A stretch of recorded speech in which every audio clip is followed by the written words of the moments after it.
Every successful road cutting project starts with the right blade.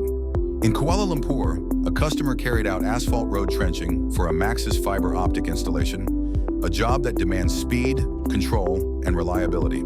For this project, the COOLMAN 14-inch DBS dual bond system diamond saw blade was chosen, engineered to deliver high performance in real working conditions.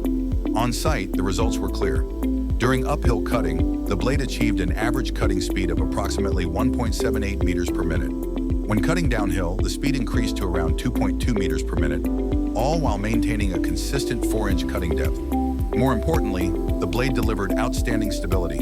Throughout continuous asphalt cutting, the DBS diamond blade remained solid and controlled, with no deformation and smooth, steady operation. Based on the customer's feedback, this performance clearly surpassed the low-cost diamond blades previously used, which often struggled with slow cutting speed and unstable results. With the COOLMAN DBS diamond blade, cutting became faster, workflow became smoother, and overall productivity on site improved. This is the difference when engineering meets real-world application. COOLMAN DBS dual bond system, faster cutting, stronger stability, proven on real customer projects.